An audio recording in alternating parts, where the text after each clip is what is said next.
Okay. तो dear students, इस lecture में हम लोग बात करेंगे रिएजेंट टाइप्स से। मेरे लेक्चर ऑर्गेनिक केमिस्ट्री की जो मेरी अप्रोच है वो बिल्कुल डिफरेंट है, और आगे के लिए ये कॉन्सेप्ट यानी ऑर्गेनिक केमिस्ट्री को समझने के लिए ये बहुत ही इम्पोर्टेंट कॉन्सेप्ट होगा आप लोगों के लिए, क्योंकि जो भी रिएक्शन आप फ्यूचर में मेरे पास लाओगे डिस्कस करने, तो मैं उस रिएक्शन को इसी रिएजेंट के टर्म में उसको ब्रेक करके आपको समझाने की कोशिश करूंगा, और ये सबसे आसान मेथड होगा ऑर्गेनिक केमिस्ट्री के रिएक्शन को समझने का। तो हम लोग स्टार्ट करते हैं रिएजेंट टाइप्स।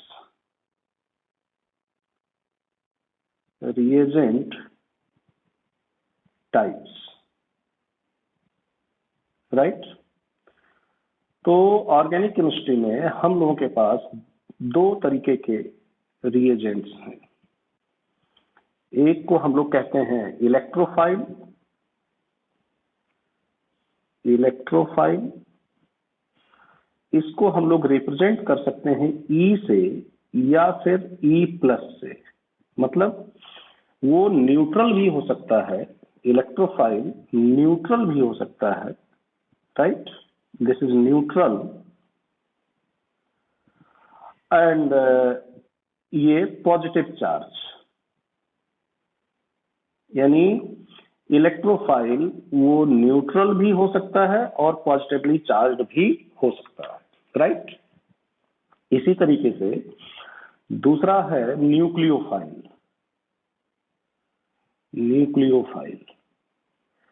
और ये जो है ये भी न्यूट्रल हो सकता है या फिर ये नेगेटिवली चार्ज हो सकता है, right.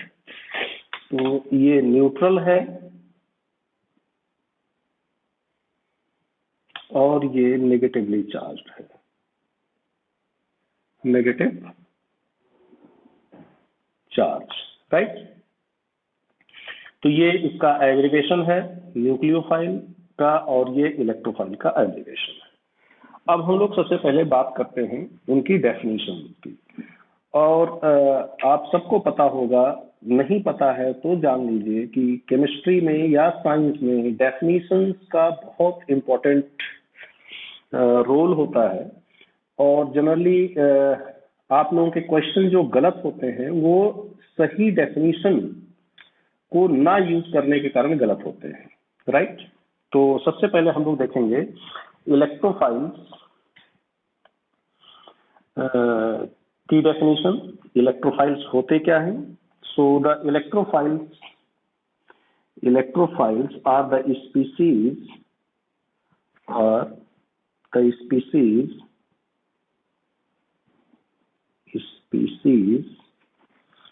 that have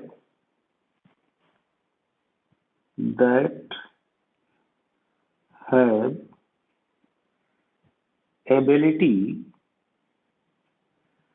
to accept the pair of electron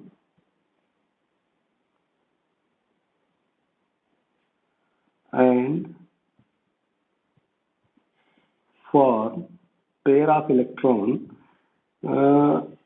I'm adding something here, pair of electron in vacant orbital or in empty orbital, vacant orbital,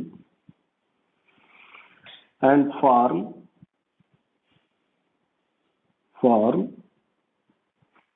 a new covalent bond.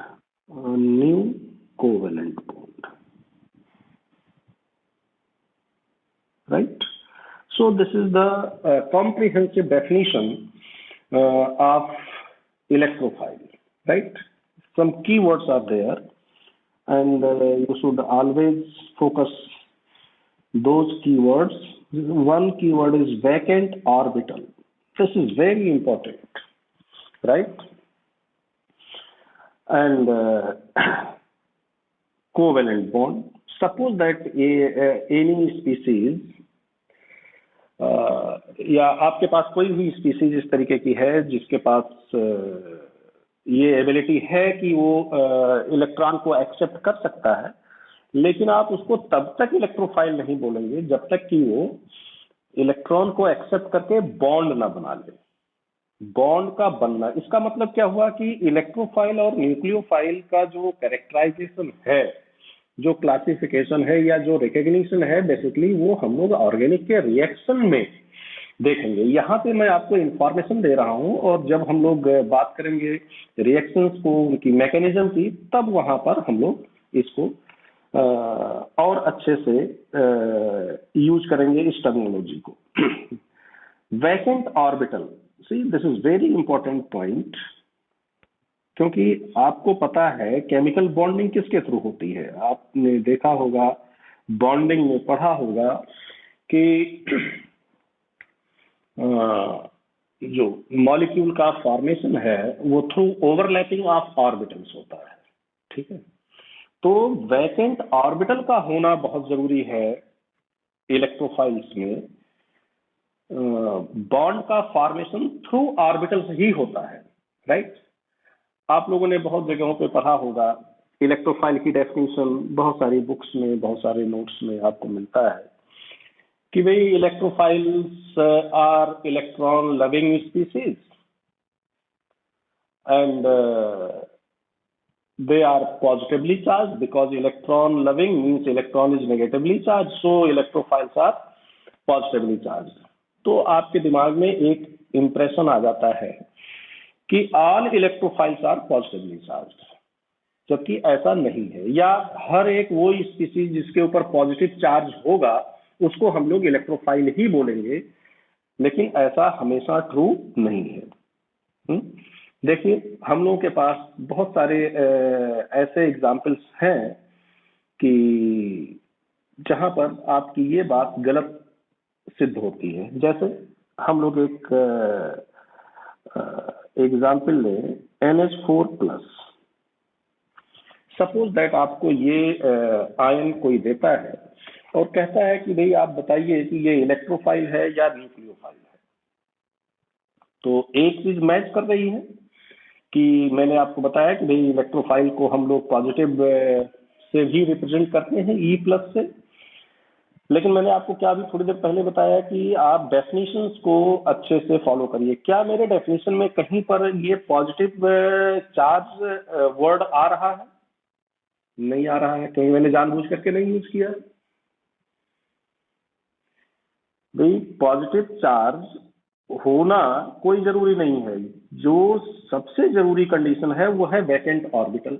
तो हमें क्या करना चाहिए जब ऐसा क्वेश्चन कोई आए, खास करके IIT JEE में अगर ऐसा कोई क्वेश्चन आता है, तो आप ये समझ लें कि वो बिल्कुल परफेक्ट डेफिनेशन के ऊपर, अगर आप डेफिनेशन आपकी क्लियर नहीं है तो शायद आपको आंसर करने में दिक्कत होगी। तो अगर हम इस आयन को एग्जामिन करें तो नाइट्रोजन sp3 हाइब्रिडाइज्ड है।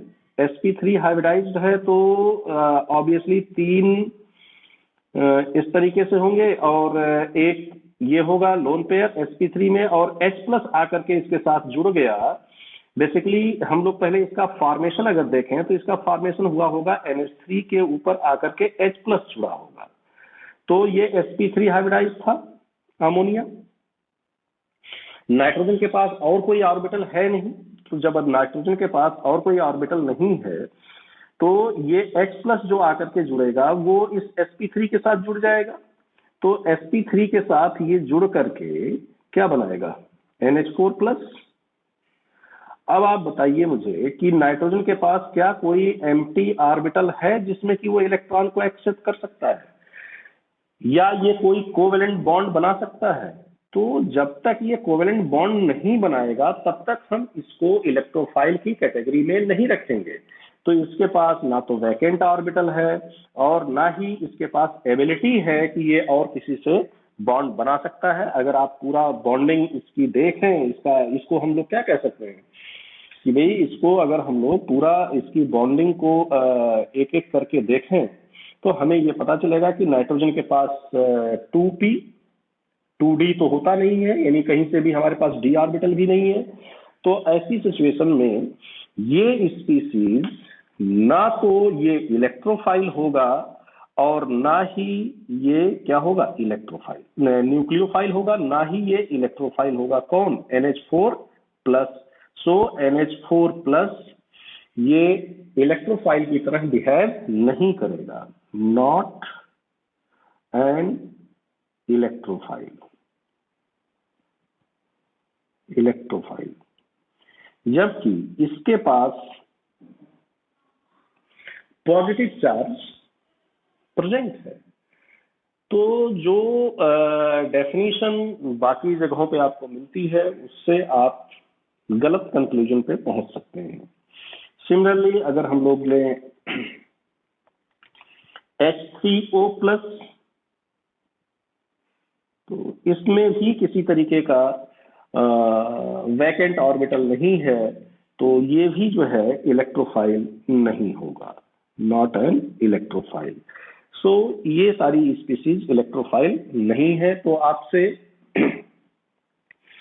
मैं क्या एक्सपेक्ट करूंगा कि भाई आप जब कभी भी इलेक्ट्रोफाइल न्यूक्लियोफाइल डिसाइड करने की सिचुएशन आए, तो ऐसे सिचुएशन में आप क्या करेंगे, इस डेफिनेशन को अच्छी तरीके से अप्लाई करके तभी आंसर देंगे। अब मैं कुछ आप लोगों को एग्जांपल्स, तो मैं एक लाइन में अगर इसकी एक छोटी डेफिनेशन बनाना चाहूं तो बना सकता हूं। Yes, we can mean what electrophiles have vacant orbitals, कोई भी हो सकते हैं, S, P, D कोई भी हो सकता है, vacant orbitals S और P और D orbitals in their ground state, right? So this is a very crisp definition of electrophiles, always true and always helpful to you, right? So I am writing some examples for electrophile here. For example, H plus, Zn2 plus, Fe3 plus, Ag plus, X plus, R plus, NO2 plus, NO plus,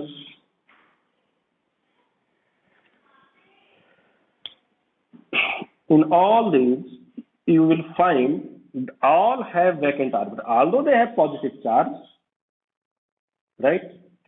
But all have vacant orbitals as well.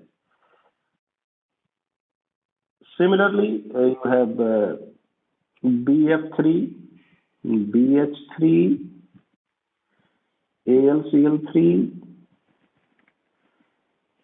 FeX3,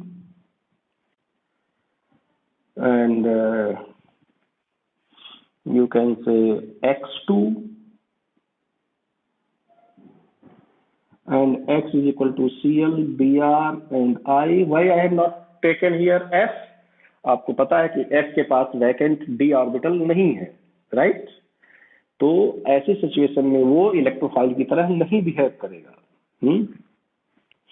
तो इसमें अगर आप देखें ध्यान से, तो इसमें boron होगा इलेक्ट्रोफाइल, राइट? यहाँ पर एल्यूमिनियम होगा इलेक्ट्रोफाइल, क्योंकि एल्यूमिनियम के पास वैकेंट ऑर्बिटल मिलेगा। यहाँ पर आयरन होगा इलेक्ट्रोफाइल, और यहाँ पर Cl, Br एंड I, ठीक है? तो इसी तरीके से और भी मॉलिक्यूल्स हैं हम लोगों के पास, जैसे सल्फर ट्राईऑक्साइड एंड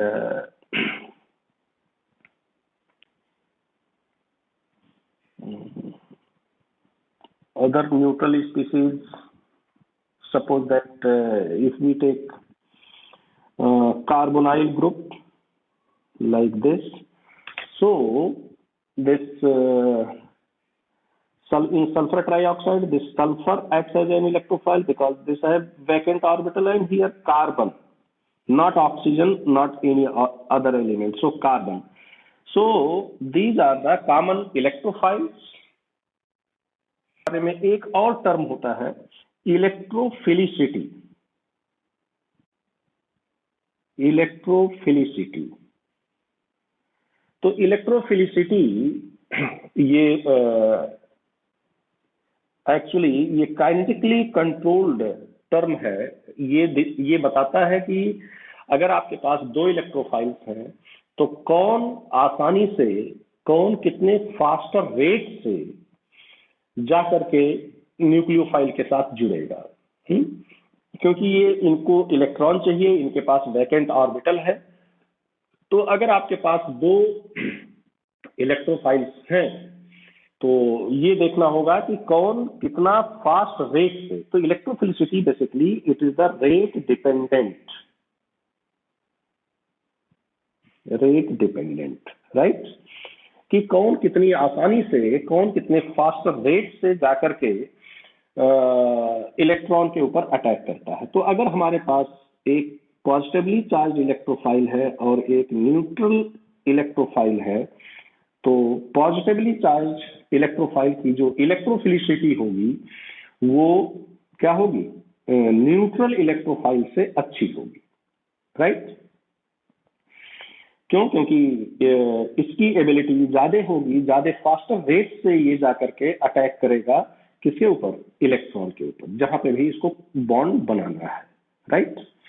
तो electrophilicity basically it is rate dependent property, मतलब कितनी आसानी से, कितनी तेजी से जाकर के वो सबस्ट्रेट के साथ रिएक्शन करेगा, इसको हम लोग कहते हैं रेट डिपेंडेंट प्रॉपर्टी, राइट। तो ये हो गया बच्चों electrophiles and electrophilicity. Now come to the nucleophile. तो न्यूक्लियोफाइल बहुत ही ब्रॉडर एरिया कवर करेगा आप लोगों का, क्योंकि इसका बहुत रोल है आपके ऑर्गेनिक रिएक्शन में। तो हम लोग इसके ऊपर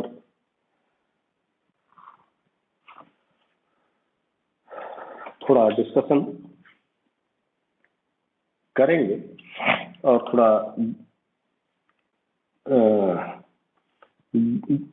लार्जर डिस्कशन, यानी विस्तृत डिस्कशन करेंगे। तो देखिए पहले तो हम लोग डेफिनेशन की बात करते हैं। तो nucleophiles are the species that provides a pair of electrons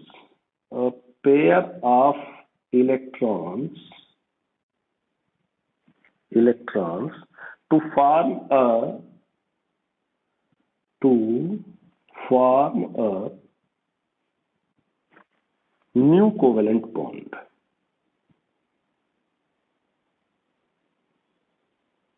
new covalent bond. Again बच्चों आप लोग ये देखो कि इसमें भी कुछ की टर्म्स हैं। Provide a pair of electron, ध्यान रखिएगा पेयर ऑफ इलेक्ट्रॉन होना चाहिए। एक इलेक्ट्रॉन अगर कोई प्रोवाइड कर रहा है तो हम लोग उसको न्यूक्लियोफाइल की श्रेणी में नहीं रखेंगे। क्यों? क्योंकि इस डेफिनेशन को वो ओबे नहीं कर रहा है। And new covalent bond, like in electrophiles, covalent bond, new covalent bond, तो कोवेलेंट बॉन्ड का बनना जरूरी है वहां पे। और ऑब्वियसली ये जो पेयर ऑफ इलेक्ट्रॉन देगा वो कहाँ पे जाएगा, इसके वैकेंट ऑर्बिटल में जाएगा इलेक्ट्रोफाइल के। यही इलेक्ट्रोफाइल और न्यूक्लियोफाइल, जैसा कि मैंने आपको शुरू में बताया, जब आप कोई भी रिएक्शन मेरे पास लेकर के आएंगे, मैं उस रिएक्शन को, उसमें जो रिएक्टेंट्स इन्वॉल्व हैं उनको इस तरीके से ब्रेक करूंगा और आपको बताऊंगा कि ये देखिए इलेक्ट्रोफाइल है, ये न्यूक्लियोफाइल है, ये ऐसे इलेक्ट्रॉन देगा और ये ऐसे इलेक्ट्रॉन लेगा। तो आपके लिए रिएक्शन को याद करना बहुत आसान हो जाएगा। यानी रिएक्शन में को याद करने में फिर आपको ज्यादा एनर्जी नहीं लगानी पड़ेगी। तो देखिए सिर्फ इलेक्ट्रॉन होना, कहीं पर इलेक्ट्रॉन प्रेजेंट है, सिर्फ near presence of electron, pair of electron, ये न्यूक्लियोफाइल की गारंटी नहीं देता है। वो नेगेटिव चार्ज या वो पेयर ऑफ इलेक्ट्रॉन किसी ऐसे ऑर्बिटल में होना चाहिए जो जाकर के आसानी से इलेक्ट्रोफाइल के वैकेंट ऑर्बिटल के साथ ओवरलैप करके बॉन्ड बना सके। अगर आपका वो इलेक्ट्रॉन ऑर्बिटल में नहीं है, किसी ऐसे ऑर्बिटल में नहीं है जिसके पास बॉन्ड बनाने की एबिलिटी नहीं है, तो वो न्यूक्लियोफाइल नहीं होगा। जैसे जैसे मैं आप लोगों को एक एग्जांपल बताता हूँ। जैसे मान लेते हैं कि हमारे पास है BF4 माइनस, सपोज कीजिए। तो बहुत सारी बुक्स में, बहुत सारी जगहों पे आपको मिल जाएगा what are nucleophiles. Nucleophiles are nucleus loving species. और चूंकि न्यूक्लियस पॉजिटिव होता है तो जितने भी न्यूक्लियोफाइल्स होंगे वो सब के सब नेगेटिवली चार्ज होंगे। तो आप लोग क्या देखते हो, नेगेटिव चार्ज देखते ही तुरंत जो है खटाखट आप एक्टिवेट हो जाते हो कि बस देखा नहीं नेगेटिव चार्ज, आंसर मार्क किया, ठीक है। और इस तरीके से आपका आंसर गलत हो जाता है।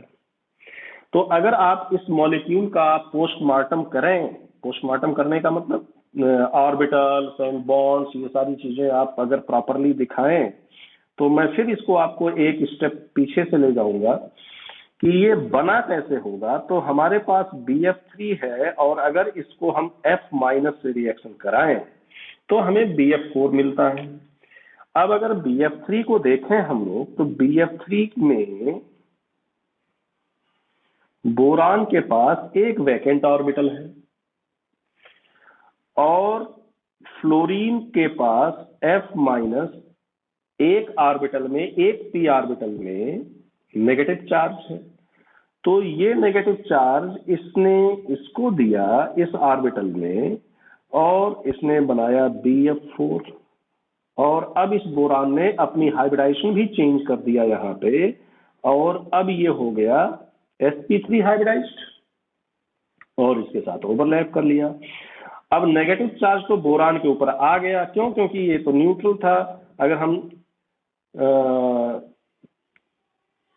सिंपल मैथ्स लगाएं तो भैया अगर न्यूट्रल के ऊपर आप कोई नेगेटिव जोड़ोगे, ठीक है, न्यूट्रल के ऊपर नेगेटिव अगर हमने जोड़ा है तो चार्ज के हिसाब से ओवरऑल एक नेगेटिव चार्ज आएगा, उसको आपको रिप्रेजेंट करना है। वो रिप्रेजेंट आपने कर दिया बी के ऊपर। अब जरा आप देख करके मुझे ये बताइए कि इसमें क्या ये नेगेटिव चार्ज किसी ऐसे ऑर्बिटल में है जिससे कि ये बॉन्ड बना सकता है? अगर आप देख करके बता सकते हैं तो बताइए। तो आपको ये मिलेगा कि ये नेगेटिव चार्ज तो अब उस sp3 और p ओवरलैपिंग में चला गया है, उस वाले ऑर्बिटल में है, और ये किसी के साथ बॉन्ड नहीं बना सकता, ये बॉन्ड नहीं बना सकता। तो ऐसी सिचुएशन में ये आयन BF4 माइनस आयन ये न्यूक्लियोफाइल की तरह बिहेव नहीं करेगा। क्यों? क्योंकि इसके पास नेगेटिव चार्ज तो है, लेकिन वो नेगेटिव चार्ज किसी ऐसे ऑर्बिटल में नहीं है कि जहां पर क्या हो कि जो जाकर के बॉन्ड आसानी से बना सके, या जो बॉन्ड बना सके, आसानी और डिफिकल्टी तो बात की बात हो, बॉन्ड ही नहीं बना पाएगा। तो इस तरीके से अगर आप देखें तो BF4 माइनस हो गया, AlCl4 minus, right, and BH4 minus, इन सब के पास नेगेटिव चार्ज तो है, लेकिन ये न्यूक्लियोफाइल की तरह बिहेव नहीं कर सकते। ठीक है भाई। तो इस तरीके से जब आप क्वेश्चन कर रहे हो तो आप जरूर ध्यान दें कि हमारी बेसिक डेफिनेशन क्या है, और साइंस बेसिकली डेफिनेशंस पे चलती है। साइंस आपके हिसाब से, आप जो सोच रहे हैं उसके हिसाब से शायद नहीं चलती है। हाँ, जब आप वैसा सोचना शुरू कर देंगे साइंस की तरह, तो आपकी तरह भी चलना शुरू कर देगी साइंस, जो आप सोचेंगे लॉजिकल। तो बट अभी आपको उसके लिए थोड़ा टाइम है। अब देखिए कुछ एग्जाम्पल्स हम लोग डिस्कस कर लेते हैं न्यूक्लियोफाइल्स के। तो कॉमन एग्जाम्पल जैसे H-, अगर आपने हाइड्रोजन के बारे में देखा हो तो जहां पूरी केमिस्ट्री में जहां देखो वहां हाइड्रोजन आपको हर तरीके से बिहेव करते हुए मिल जाएंगे। कोई कहेगा भाई मेटल की तरह, हाँ भाई मेटल की तरह भी बिहेव करते हैं। कोई कहेगा नॉन मेटल की तरह, भाई नॉन मेटल की तरह भी बिहेव करते हैं। कोई कहेगा भाई इलेक्ट्रोफाइल की तरह, भैया इलेक्ट्रोफाइल की तरह भी बिहेव करते हैं अगर H+ ले लिया जाए। कोई कहेगा न्यूक्लियोफाइल, बिल्कुल न्यूक्लियोफाइल की भी तरह बिहेव करेंगे अगर इनको H- की तरह ले लिया जाए। तो बहुत ही वर्सेटाइल नेचर है हाइड्रोजन का, लगभग हर जगह ये मिल जाते हैं। तो H-, R-, X-, OH-, अगर आप इन सभी आयंस का डिटेल बॉन्डिंग बना करके देखेंगे तो आपको जरूर मिलेगा कि ये जितना भी नेगेटिव चार्ज है ये सब किसी ना किसी ऑर्बिटल में है, और वो ऑर्बिटल ओवरलैप करके क्या कर सकता है, बॉन्ड, कोवेलेंट बॉन्ड बना सकता है। ठीक है, Cn-,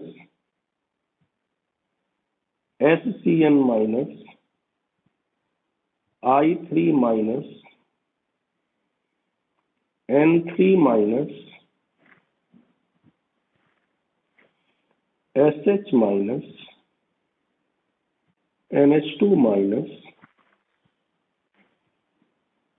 RCOO-,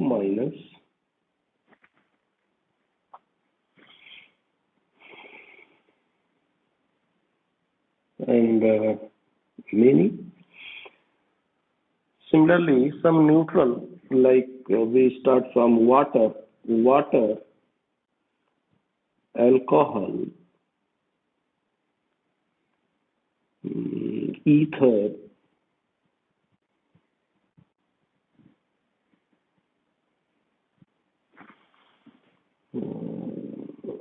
ammonia,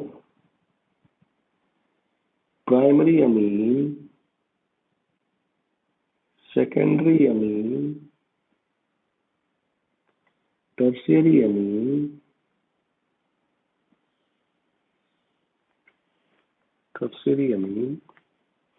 even halogen. See, halogens, they belongs both the category, but here now X is equal to FCl-Br-I, all are here. See the difference here. X is not equal to what? F, but because F have no vacant orbital. But here FCl-Br-I, all are there. C double bond C, C triple bond C, even benzene ring. So all these are nucleophiles. So see here the nucleophile is nitrogen. This nitrogen atom acts as a nucleophile. Here the oxygen atom acts as a nucleophile, right?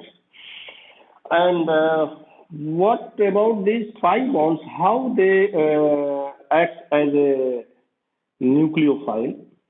See, if you have the knowledge of the formation of pi bond, you know, इस तरीके से pi bond parallel overlapping से बनता है। तो जब ये parallel overlapping से बन रहा है तो यहाँ पर इलेक्ट्रॉन डेंसिटी है, यहाँ पर और यहाँ पर, जो कि इसके न्यूक्लियस से, कार्बन का न्यूक्लियस तो यहाँ पे होगा, इसके न्यूक्लियस से ये दूर है, तो ये आसानी से पोलराइज हो जाता है। क्या हो जाता है? पोलराइज। और इसके पोलराइज होने के कारण ही ये आसानी से, ऑर्बिटल तो है ही है, ऑर्बिटल में ही है, तो ये ऑर्बिटल्स जो है, जो दोनों एटॉमिक ऑर्बिटल्स हैं, उनमें से कोई एक एटॉमिक ऑर्बिटल, ध्यान रखिएगा इस बात को, मैकेनिज्म में आपको दिल मिलेगा ये, कोई एक एटॉमिक ऑर्बिटल क्या करेगा, दोनों इलेक्ट्रॉन को ले लेगा और वो जो है इलेक्ट्रोफाइल के साथ बॉन्ड बना लेगा। तो ध्यान रखिएगा, जब कभी भी पाई बॉन्ड कंटेनिंग मॉलिक्यूल, चाहे वो एल्कीन हो या एल्काइन हो, किसी भी रिएक्शन में जब ये न्यूक्लियोफाइल की तरह काम करेगा तो जो दोनों पी एटॉमिक ऑर्बिटल जिसमें पाई बॉन्ड बना हुआ है उसमें एक ही ऑर्बिटल एक साथ बॉन्ड बनाएगा और दूसरा ऑर्बिटल खाली हो जाएगा।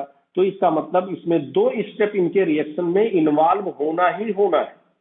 मतलब इनका रिएक्शन एक स्टेप में पूरा नहीं होगा। जहां पर भी पाई बॉन्ड का इन्वॉल्वमेंट होगा उस रिएक्शन में मिनिमम 2 स्टेप तो लगेंगे ही लगेंगे, ये श्योर है। ठीक है। सो देखो अगर आप ध्यान से तो बॉन्डिंग जो है वो ऑर्गेनिक केमिस्ट्री के लिए क्या है, ऑर्गेनिक केमिस्ट्री का सबसे इंपॉर्टेंट टॉपिक है बॉन्डिंग। जब कभी भी आप किसी मॉलिक्यूल को देखो तो एक केमिस्ट के नजरिए से देखो तो आपको उसमें ऑर्बिटल देखना चाहिए। आपको उसमें देखना चाहिए कि लोन पेयर कहाँ है, किस ऑर्बिटल में है, क्या उसकी ज्योमेट्री है। आप ऐसे मत देखो कि भाई मीथेन देखा या वाटर देखा हमने तो बस ठीक है भाई H2O फार्मूला होता है। ऐसे नहीं देखा जाता है। जब आप केमिस्ट्री पढ़ रहे हैं और एक केमिस्ट की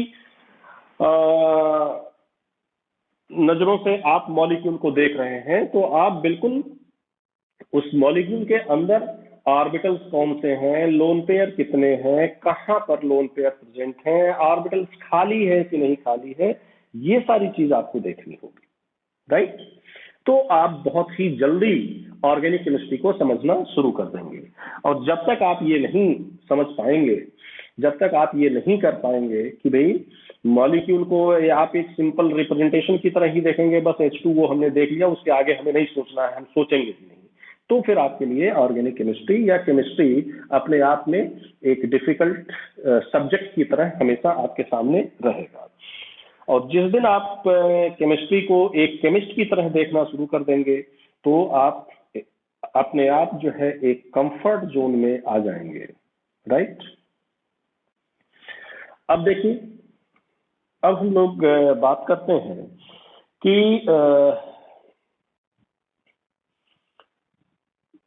कुछ ऐसे मॉलिक्यूल भी हम लोगों के पास हैं, ऑर्गेनिक कंपाउंड्स ऐसे हैं हम लोगों के पास। इसको एज ए नोट हम लोग लिख सकते हैं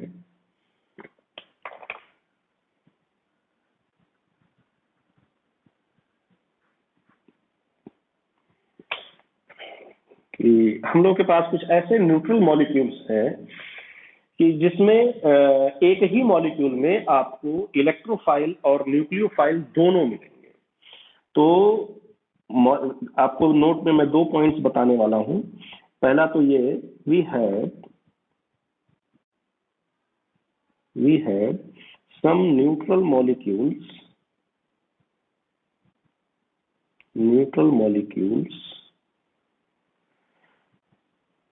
in which both electrophile and nucleophile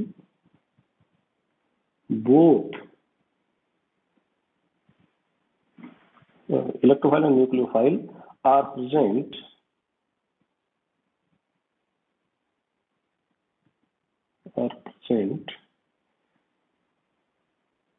in the same molecule.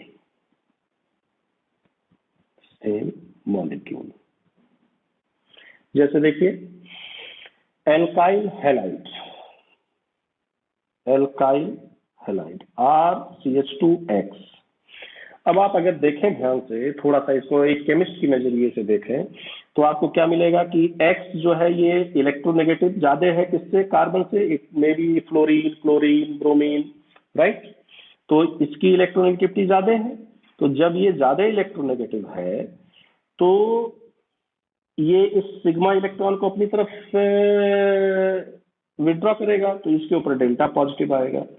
तो जिस ऑर्बिटल में ये ओवरलैपिंग हुई रही होगी हैलोजन की और कार्बन की, इस ऑर्बिटल में अब धीरे धीरे इलेक्ट्रॉन जब इधर की तरफ शिफ्ट हो रहा है, हैलोजन की तरफ शिफ्ट हो रहा है, तो क्या होगा, ये पार्शियली अब क्या होने लगेगा, वैकेंट होने लगेगा। तो ऐसी सिचुएशन में इसके पास जो ये ऑर्बिटल वैकेंट हो रहा है, जैसे जैसे ये X थोड़ा इलेक्ट्रॉन को अपनी तरफ विड्रॉ करेगा तो इसके पास वैकेंट ऑर्बिटल की पॉसिबिलिटी क्या होती जाएगी, बढ़ती जाएगी। और ये अपना हाइब्रिडाइजेशन चेंज करेगा। एक स्टेज ऐसी आएगी कि ये अगर टूट जाता है तो इमीडिएटली इसके पास वो ऑर्बिटल खाली आ जाएगा। तो ऐसी सिचुएशन में ये एटम इलेक्ट्रोफाइल की तरह बिहेव कर सकता है और ये न्यूक्लियोफाइल की तरह कर सकता है। अब आप ये कहेंगे कि भाई कैसे ये दोनों एक साथ? नहीं, ये जब रिएक्शन में इन्वॉल्व होगा तभी हम लोग इसकी ये प्रॉपर्टी वहां पर देखेंगे।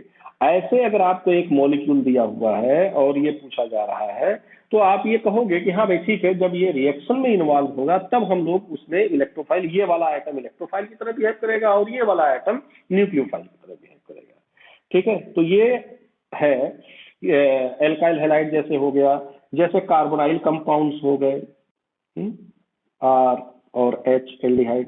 तो ये कार्बन और ऑक्सीजन, इसके ऊपर डेल्टा पॉजिटिव रहेगा, इसके ऊपर डेल्टा नेगेटिव रहेगा, और कभी भी मौका मिलते ही ये क्या करेगा, ऑक्सीजन चूंकि बहुत ज्यादा इलेक्ट्रोनेगेटिव है कार्बन से, तो और पाई बॉन्ड बीच में लगा हुआ है तो आसानी से ये इलेक्ट्रॉन ले लेगा।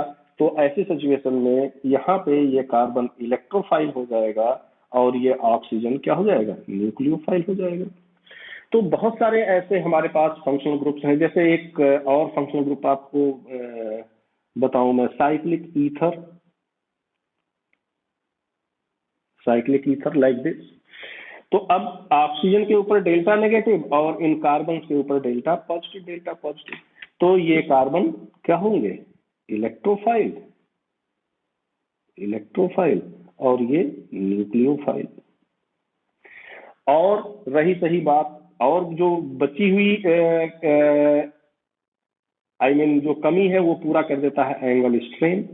तो चूंकि इसमें एंगल स्ट्रेन भी ऐड हो जाता है तो ये बहुत ही अच्छे इलेक्ट्रोफाइल की तरह बिहेव करने लगते हैं। जबकि ओपन चेन ईथर्स में भी आपको सिमिलर सिचुएशन मिलेगी, बट ओपन चेन ईथर के हार्डली किसी रिएक्शन में आपको कार्बन, मैं ये नहीं मना कर रहा हूं कि नहीं मिलेगा, लेकिन हाँ बहुत ही कम रिएक्शन ऐसे होंगे जिसमें आपको कार्बन एज ए इलेक्ट्रोफाइल मिलेगा। लेकिन अगर आपने साइक्लिक ईथर ले लिया है तो साइक्लिक ईथर में ये जो कार्बन होंगे ये बहुत ही बढ़िया इलेक्ट्रोफाइल की तरह बिहेव करेंगे और ये आसानी से रिएक्शन में इन्वॉल्व होंगे। तो ये हो गया बच्चों कि कुछ ऐसे हमारे पास मॉलिक्यूल्स भी हैं, और आप इस तरीके से जो भी मॉलिक्यूल आपके सामने आता है तो आप उसमें ये कॉन्सेप्ट यूज कर सकते हैं। ठीक है, तो ये हो गया न्यूट्रल मॉलिक्यूल की बात। दूसरा पॉइंट मैंने आपको बोला था, 2 पॉइंट में बताऊंगा। दूसरा पॉइंट ये है कि जैसे CN हमारे पास एक न्यूक्लियोफाइल था, कार्बन के ऊपर नेगेटिव चार्ज था, और ये डीलोकलाइज्ड होकर के N के ऊपर भी नेगेटिव चार्ज ये क्या कर सकता है, ला सकता है।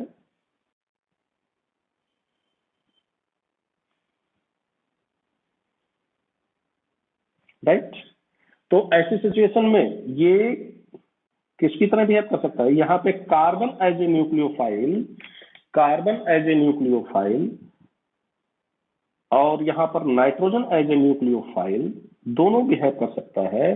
तो ऐसे न्यूक्लियोफाइल्स को हम लोग कहते हैं एम्बीडेंट न्यूक्लियोफाइल। क्या कहते हैं, एम्बीडेंट न्यूक्लियोफाइल। न्यूक्लियोफाइल मीन्स जिसमें एक से ज्यादा डोनर एटम्स हों, एक से ज्यादा एटम जो है वो इलेक्ट्रॉन पेयर डोनेट कर सकते हों, लेकिन एक टाइम पर एक ही करें, तो इसको हम लोग कहेंगे एम्बीडेंट न्यूक्लियोफाइल। देखिए जैसे और एग्जांपल आप देख सकते हैं, HCN,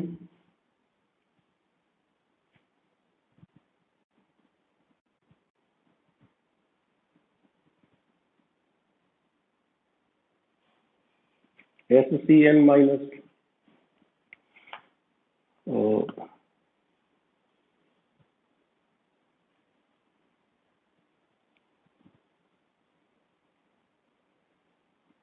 this.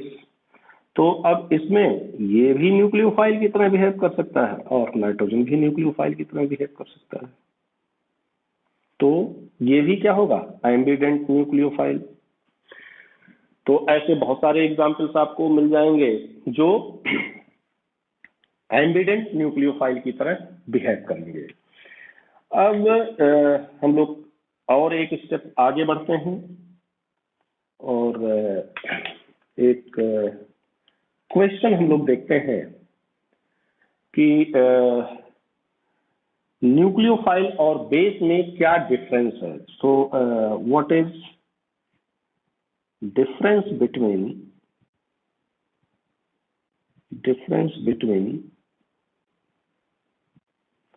nucleophile and a base, यानी बेस और न्यूक्लियोफाइल में क्या फर्क है। आपने देखा होगा कि OH माइनस को मैंने न्यूक्लियोफाइल की कैटेगरी में रखा है और बहुत सारी जगहों पे आपने पढ़ा होगा कि भाई OH माइनस बेस भी होता है। आपने देखा होगा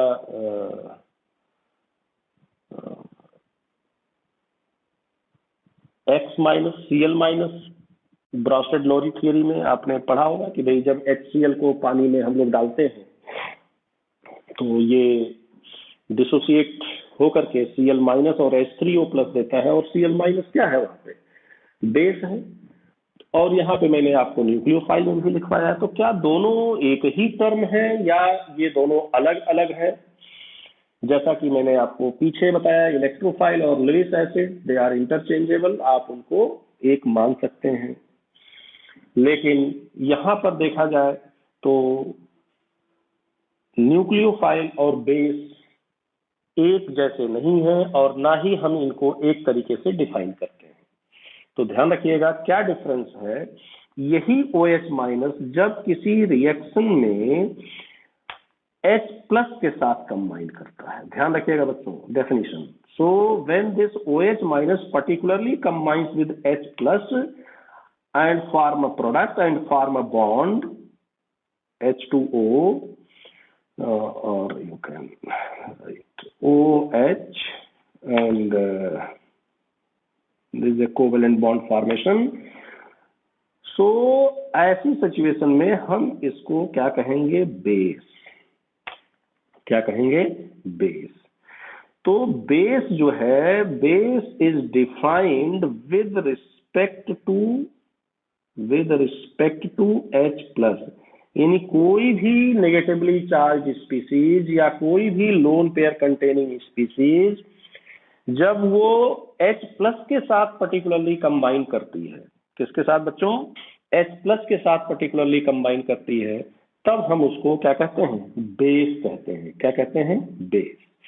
और जब वही negatively charge species, same negatively charge species जब वो other than H plus and particularly with carbon plus, because organic chemistry में हम लोग बेसिकली कार्बन के बारे में बात करेंगे, तो जब वो वही नेगेटिव आयन वो कार्बन के साथ कंबाइन करता है और प्रोडक्ट बनाता है, क्या प्रोडक्ट बनाएगा, अब की बार बॉन्ड किसके किसके बीच में बनेगा, O और C के बीच में बनेगा। तो जब ये प्रोडक्ट बनता है OH, तो ऐसी सिचुएशन में इसको हम लोग कहते हैं nucleophile. See one more difference is there, वो मैं आपको दिखा रहा हूं।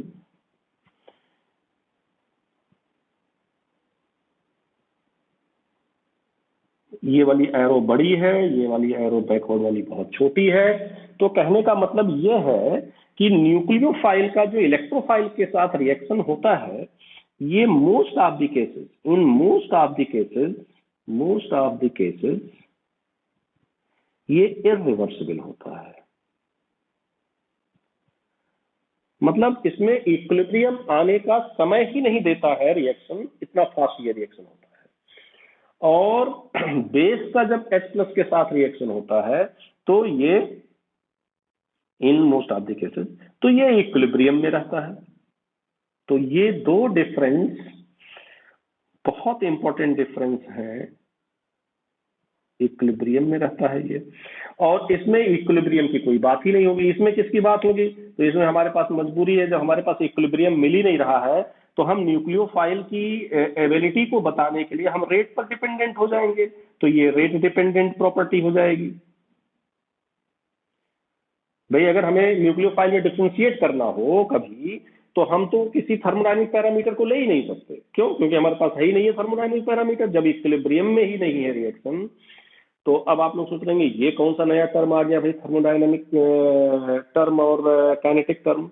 तो ध्यान रखिएगा बच्चों, आपने क्लास 11th में थर्मोडायनेमिक्स पढ़ा होगा, तो जरूर ही इसके बारे में पढ़ा होगा। नहीं पढ़ा है तो आज जान लीजिए, कोई भी फेनामेना, ये मैं बोल रहा हूँ बहुत ध्यान से सुनिए, कोई भी फेनामेना आपकी सराउंडिंग में चाहे हो रहा हो, चाहे लेबोरेटरी के बीकर में आप करा रहे हो, कोई भी फेनामेना जो इक्विलिब्रियम पर, कोई भी प्रॉपर्टी या कोई भी फेनामेना जो इक्विलिब्रियम पर ऑब्जर्व की जाती है वो थर्मोडायनेमिक फेनामेना कही जाती है। और यही बच्चों थर्मोडायनेमिक्स की डेफिनेशन भी है। तो थर्मोडायनेमिक्स में कोई भी प्रोसेस या कोई भी फेनामेना हम लोग इक्विलिब्रियम पे ऑब्जर्व करते हैं, और काइनेटिक्स में बियॉन्ड इक्विलिब्रियम ऑब्जर्व करते हैं। तो बेसिकली ये रेट डिपेंडेंट प्रॉपर्टी हो गई और ये थर्मोडायनामिक प्रॉपर्टी हो गई, थर्मोडायनामिक। तो बेस और न्यूक्लियोफाइल या बेसिसिटी और न्यूक्लियोफाइल में दो डिफरेंस हो गया। पहला डिफरेंस कि बेस हम उसको कहेंगे जो पर्टिकुलरली H+ के साथ कंबाइन करेगा, और बेस और एसिड का जो रिएक्शन है वो इक्विलिब्रियम में ऑब्जर्व किया जाता है, यानी रिलेटिवली ये स्लो प्रोसेस होता है। और न्यूक्लियोफाइल जो है वो जब अदर देन H+ किसी भी इलेक्ट्रोफाइल के साथ जुड़ता है, और पर्टिकुलरली कार्बन के साथ मैं यहाँ पे दिखा रहा हूं, तो आप इसको न्यूक्लियोफाइल कहेंगे। और इसमें जो रिएक्शन होता है वो ऑलमोस्ट इरिवर्सिबल काइंड का होता है। मोस्ट ऑफ द केसेस में we have some reactions but they are very much limited, जिसमें ऐसा हो सकता है कि ये यहाँ भी इक्विलिब्रियम आ जाए, बट वो बहुत ही रेयर है। तो न्यूक्लियोफाइल का जो रिएक्शन होगा इलेक्ट्रोफाइल के साथ ये बहुत ही फास्ट होता है, और ऐसी सिचुएशन में क्या होगा, अगर हमें न्यूक्लियोफाइल को कैटेगराइज करना है, क्लासिफाई करना है, रिलेटिव एबिलिटी को बताना है, तो हमारे पास एक ही रास्ता है कि हम उसका रेट मेजर करें, कि रेट के बेसिस पर कि कौन कितनी आसानी से रिएक्शन कर रहा है, वो क्राइटेरिया होगा हमारा न्यूक्लियोफाइल्स को कैटेगराइज करने का, कि रिएक्शन में कितनी आसानी से कौन रिएक्शन मिक्सचर में कितनी आसानी से कौन रिएक्शन कर ले रहा है, वो उतना अच्छा न्यूक्लियोफाइल माना जाएगा। क्योंकि एक रिएक्शन में एक टाइम पर एक से ज्यादा न्यूक्लियोफाइल प्रेजेंट हो सकते हैं। तो जब एक से ज्यादा न्यूक्लियोफाइल प्रेजेंट होंगे बच्चों, तो उसमें ये देखा जाएगा कि किसका रेट फास्ट होगा उस कॉमन सबस्ट्रेट के साथ या उस कॉमन इलेक्ट्रोफाइल के साथ। तो ऐसी सिचुएशन में आप इसको क्या कर सकते हैं, डिफरेंशिएट भी कर सकते हैं, और इनकी स्ट्रेंथ के हिसाब से आप इनको अरेंज भी कर सकते हैं। तो न्यूक्लियोफिलिसिटी बेसिकली, न्यूक्लियोफिलिसिटी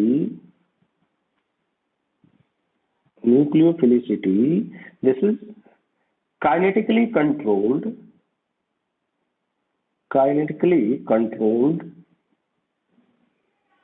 प्रॉपर्टी। वो क्या मतलब होता है इसका बच्चों? That is depends on rate, और आप सभी लोग रेट का मतलब जानते होंगे, change with respect to time. So what is changing here? The changing in chemical reaction क्या चेंज होता है? कॉन्सेंट्रेशन चेंज होता है। तो अगर किसी भी रिएक्शन में चेंज इन कॉन्सेंट्रेशन हम लोग देख रहे हैं टाइम के साथ, तो उसको हम लोग क्या कहेंगे? Rate of reaction.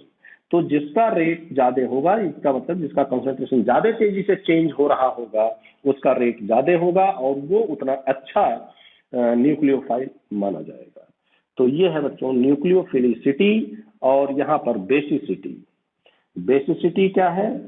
बेसिसिटी इस बात पे नहीं डिपेंड करेगी बच्चों कि कौन कितनी आसानी से रिएक्शन कर ले रहा है या कौन कितनी आसानी से जो है H+ से रिएक्ट कर ले रहा है, वो इसका बिल्कुल इंडिपेंडेंट होगा।